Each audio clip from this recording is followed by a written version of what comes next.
But who would I be if I had no legs? I am a mother.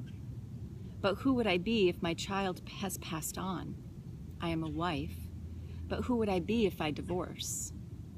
How we define ourselves says a lot about how flexible we are to change. You see, we are spirit and energy moving.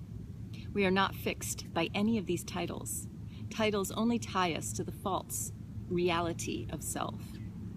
They are a way to understand this world, but they are also the ego's illusory foundation of safety because, as we know, all I ams are impermanent. If we go further in our investigation, we can then find the true source of who we are and where our happiness comes from. If our happiness is based on conditions, as soon as those conditions change, so then does our happiness. If one learns how to find happiness beyond causes and conditions, then one can find lasting peace. One must become intimate with each state of being that life requires from us. There are times where one may need to open to inspiration or put it into action. There's a time to surrender to what that action may become, to allow it to transform, or simply to sit quietly in the stillness as a witness. If we limit ourselves to one way of being, such as the giver or the doer, then we may miss out on receiving the good life has for us. It is very limiting to say, I don't do stillness. But we can imagine plenty of New Yorkers making that statement. Now imagine dancers making the statement, I don't do stillness. And now imagine sitting meditation practitioners saying, I don't dance. Sure, it has been said. What I have found, though, is that by stepping out of the comfort zone, one can greatly expand the possibility of insight. By breaking the patterns of identification that imprison us, one is then able to free from their limitations. Isn't that good? You know, when I first started dancing, I definitely did not consider myself a dancer. I was a fitness professional, and it took me a few years, probably 5, maybe 8 years of actually dancing and coming to a point where I decided, you know, I am a dancer. I'm dancing on a regular basis. I guess that makes me a dancer. I had to change my thought around what a dancer is, and I had to allow myself the gift of trying it on. And trying on what does it feel like for me to say I'm a dancer. Or even as a mother, I remember when my first son was born, I didn't feel that I was a mother until he was about 2. And then I started feeling the empowerment, the inner knowing that it almost like dropped into me. I'm a mother. And then the same thing happened when I'm as a teacher of movement. There was a moment, I was teaching, but I didn't feel like a teacher. And then it dropped into me and I felt I am a teacher. And it was a very precise moment. At the same time, so those are identifications. You know, how do we let those identifications go when they drop into us and they give us empowerment? But then can we let them go and let something new come in to be something else?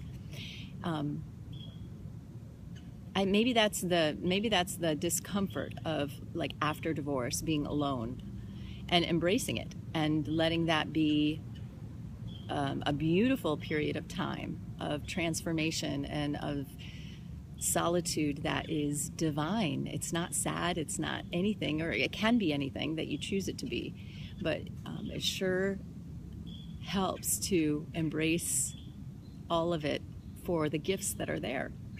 So there's today's tip. I would love to hear any thoughts this brought up for you.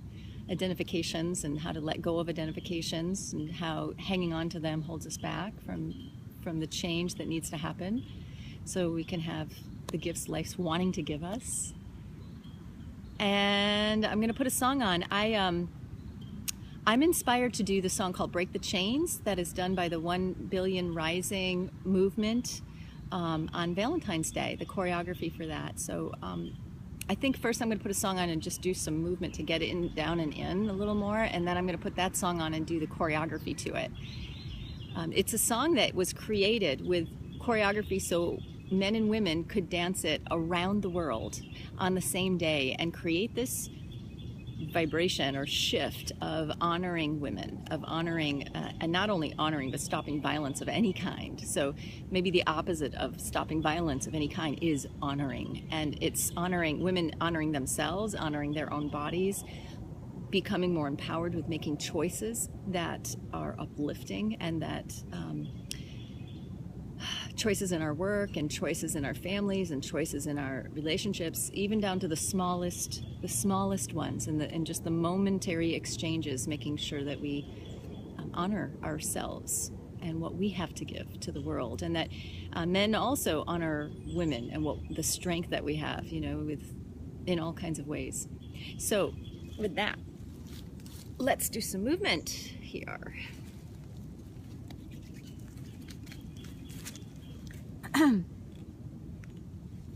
Powering on. Welcome to Alltech Lansing.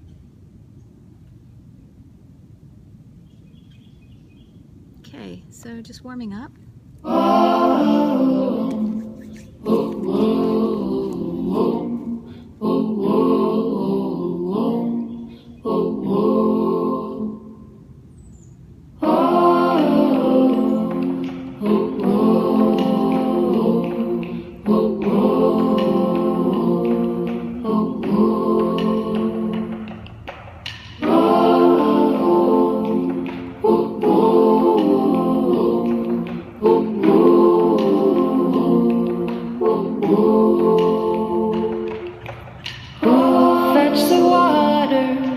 Be your great-granddaughter, my darling, who'll fetch the water.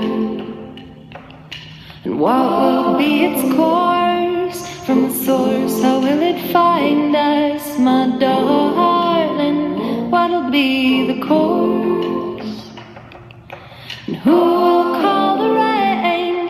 Feel it fall into our skin from a welling deep within. Who'll call the rain?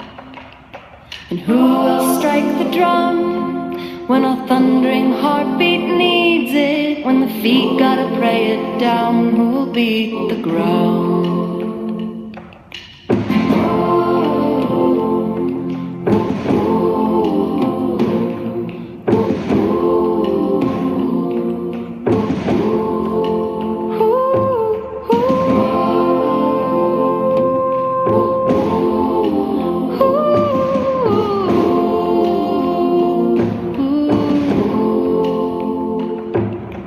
Who will speak in truth, and where will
very watery.